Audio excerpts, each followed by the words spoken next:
મિત્રો, મારું નામ સંજય છે અને હું 22 વર્ષનો છું અને હું સારો દેખાતો છોકરો છું.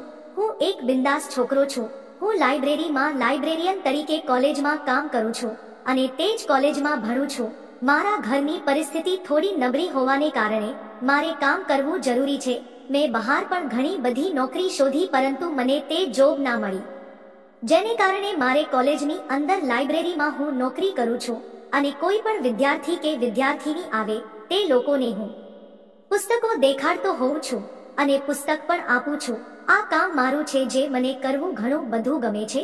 આમ તો લાઇબ્રેરીની અંદર ઘણી બધી શાંતિ હોય છે, પરંતુ આ શાંતિની વચ્ચે મારું હૃદય શાંત નથી રહી શકતું, કારણ કે હું યુવાન છું. મારી ઉંમર 22 વર્ષની છે, પરંતુ મારી પરિસ્થિતિને કારણે મારા ઘણા બધા મિત્રો પણ નથી, જેને કારણે કોઈ છોકરી સાથે હું વાતચીત કરી શકતો નથી. મને ઘણી બધી શરમ આવે છે. મારી કરતા પણ નાના મિત્રો છે જેની ઉંમર માત્ર 18 વર્ષની છે.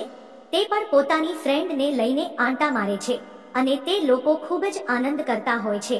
પરંતુ આ લોકોની વાતો જ્યારે હું સાંભળું છું ત્યારે મને મારા પર ઘણો બધો ગુસ્સો પણ આવી જાય છે અને મને પોતાની જાત ઉપર શરમ પણ આવતી હોય છે કે હું આટલો મોટો થઈ ગયો છતાં કોઈ ફ્રેન્ડ બનાવી નથી. પરંતુ એક વખત જ્યારે હું બપોરના સમયે લાઇબ્રેરીમાં બેઠો હતો ત્યારે એક છોકરી મારી પાસે આવી અને તેણે મારી પાસે પુસ્તક માંગ્યું. મેં તેને પુસ્તક આપ્યું ત્યારે તેણે મને તેનો મોબાઈલ નંબર આપી દીધો. તેણે મોબાઈલ નંબર આપ્યો એટલે મેં તરત જ સાંજે કોલ કર્યો અને તેણે પૂછ્યું કે મને શું કામ તેનો નંબર આપ્યો.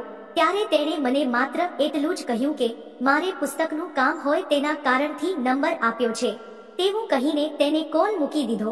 પરંતુ મને ખ્યાલ હતો કે તેણે મોબાઈલ નંબર કોઈ બીજા કારણોસર આપ્યો હતો.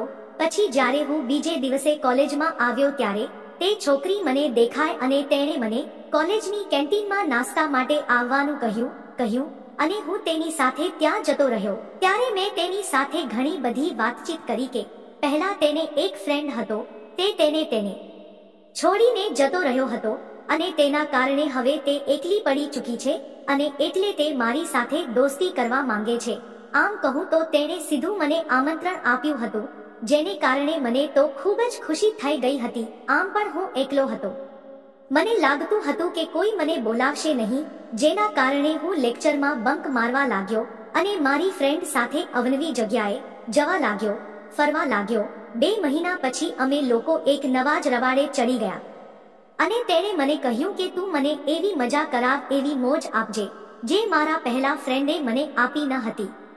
હું એની વાત માની ગયો અને તરત જ તેની સાથે સતત કલાકો સુધી કાઠિયાવાડી તાકાત બતાવી. હવે તે મારું નામ નથી લેતી કે મજા કરવા માટે તૈયાર નથી.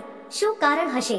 કોમેન્ટ કરીને જણાવજો. મિત્રો, વિડીયો પસંદ આવ્યો હોય, વાર્તા ગમી હોય તો વિડીયોને લાઈક અને ચેનલને સબસ્ક્રાઇબ જરૂર કરજો.